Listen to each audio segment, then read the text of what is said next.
Well, thank you guys for joining us this morning. My name is Genevieve Judge, and I'm the Partnership Policing Communications Coordinator here at the Sarasota Police Department. Each of you should have received a media packet, and inside of there is our news release, 2 pages of the 2 people we're still looking for, and a list of the 35 people we arrested. Due to the role that the officers in the back of the room play, we ask that you not film them because they are undercover officers.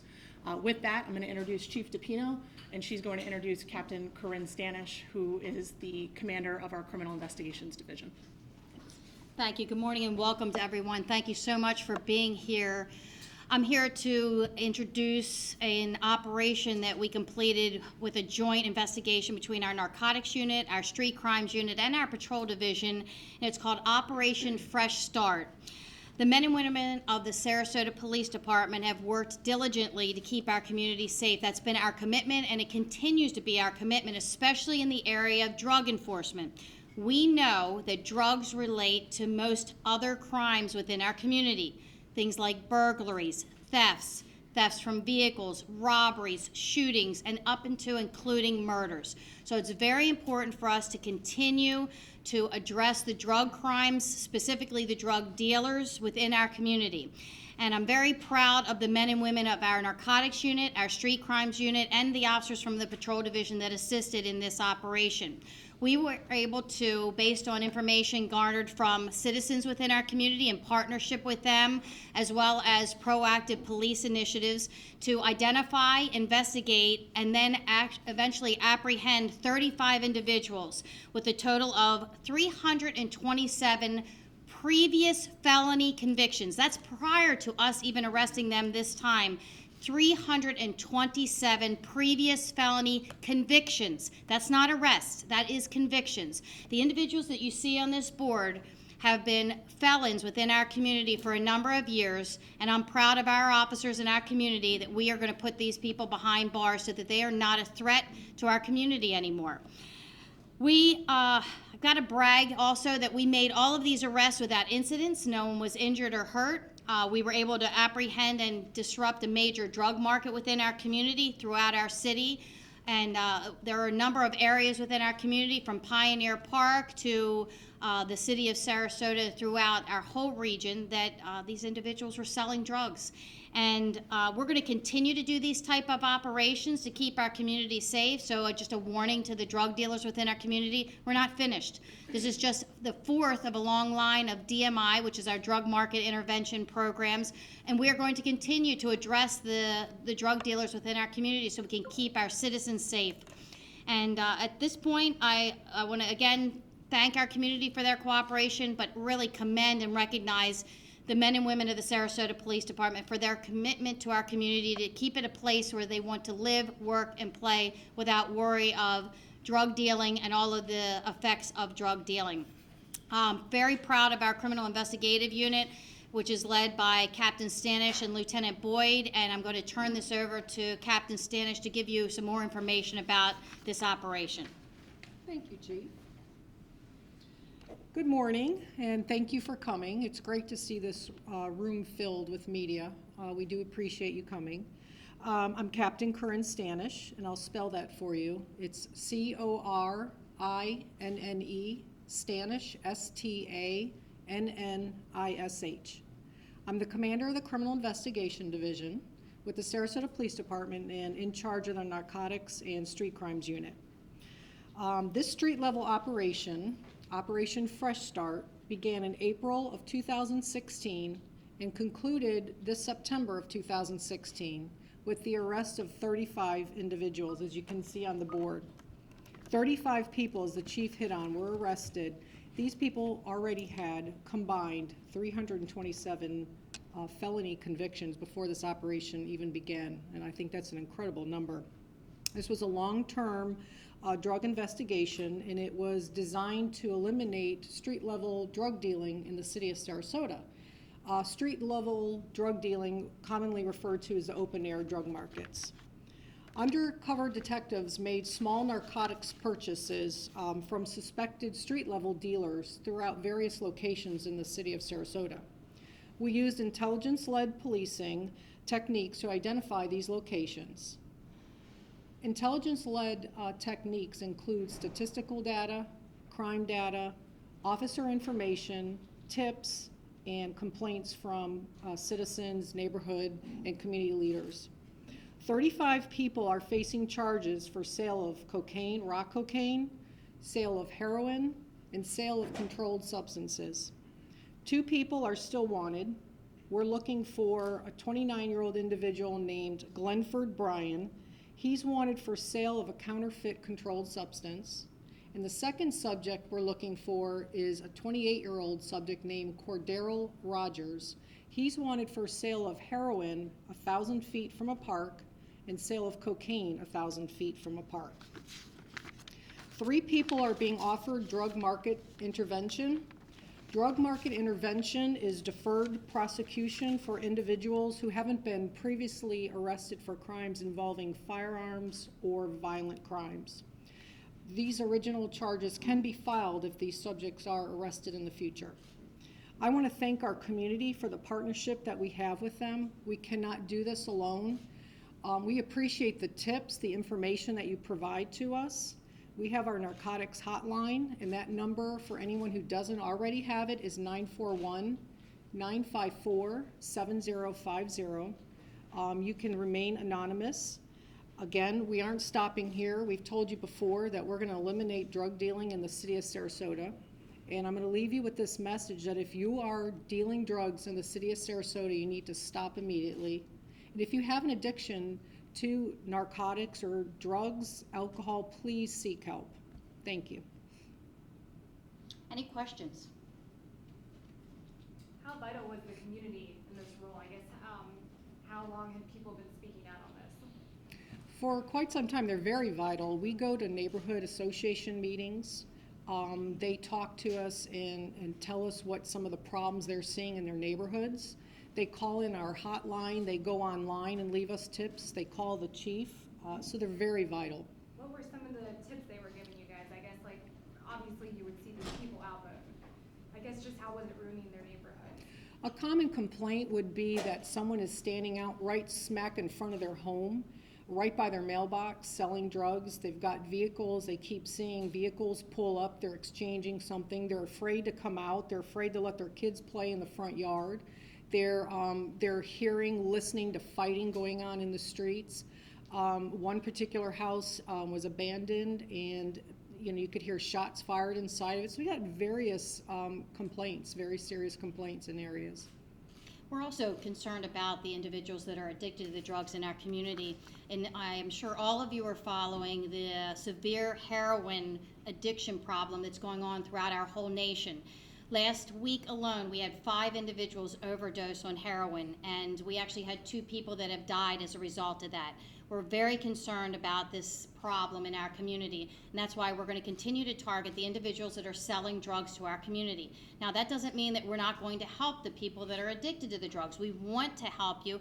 All they have to do is reach out to us or many programs like First Step within our community to help with overcoming those addictions, and we want them to come to us and ask for help.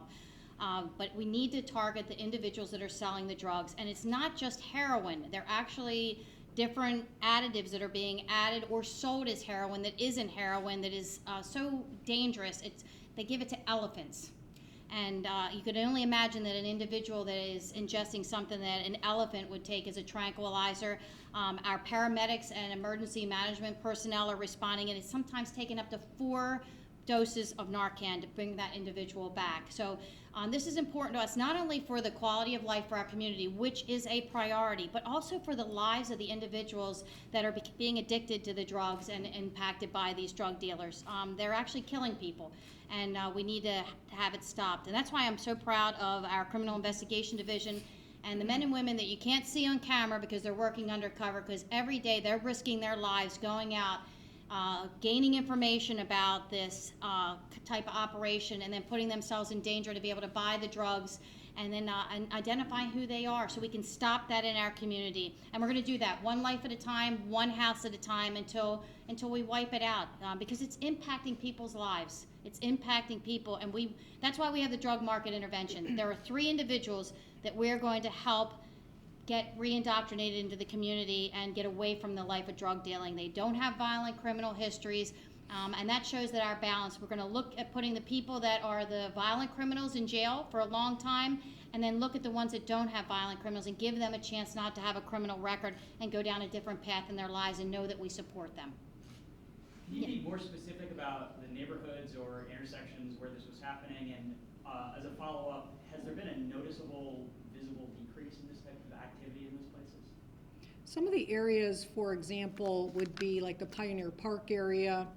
I can't give you specific intersections, but that is one area that we were able to make an impact on. We got a lot of citizen complaints about it, and then some feedback from the neighborhood folks living there had noticed an immediate decrease. We also, if you've noticed from the last 3 DMI programs, what we find is that the areas that we identify through intelligence-led policing, we identify that there's problems in that area. We see a decrease in crime, violence, and drug dealing in those areas. And we find it because our narcs can't buy there anymore. They go out and they just can't buy drugs in that area, which shows that we're being successful. And that's why we're able to move on to other locations within the community. And this is citywide in the city of Sarasota, not one specific location, although we do target a zone, an area that we find that we're getting a significant increase in complaints or information about drug dealing in those areas. Yes?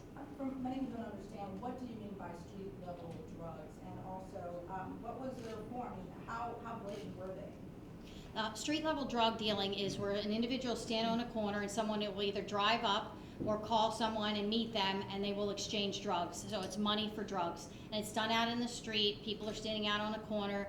Captain Stanish explained it perfectly, because the complaints that I'm getting personally from citizens is that people are standing out on the street in groups, arguing, cars are pulling up for short periods of time and leaving, causing a lot of fear amongst the citizens that are walking around the parks, like Pioneer Park. They're concerned because they see the individuals, they can see that they're dealing drugs there, or believe that they're dealing drugs based on their behavior and how the cars are coming and going and individuals are coming and going, and they're even shouting and yelling down the street about their drug dealing operation. So again, it's not an easy thing. Sometimes citizens think, oh, why aren't you just going to arrest these individuals? Well, we have to develop probable cause, we have to develop the evidence, and that's where our undercover officers were able to go in, establish a relationship. You can't just walk up on the street generally and say, hey, will you sell me drugs? Because most drug dealers aren't going to just, I'm just selling to anybody, because they're very cautious. So it takes a lot of skill, a lot of skill, I'll just leave it at that, to be able to infiltrate an individual and get them to sell them drugs, and do it legally. And our officers are doing it by the book. We're going up, making the apprehensions, identifying who the individual is. Sometimes they just use street names, sometimes they are known. So it's very complicated, and it takes a long period of time. You can see this one went from April until September. And one of the things, and I'll also let you know, is we're going to look at speeding up some of these operations too. We aren't going to be necessarily waiting several months. Some of them we're going to move along quicker, because we don't want the community to have to suffer with these drug dealers in their community for longer periods of time when we've identified the drug dealers and have evidence against them. So we need to balance the DMI program with looking out for the community interest.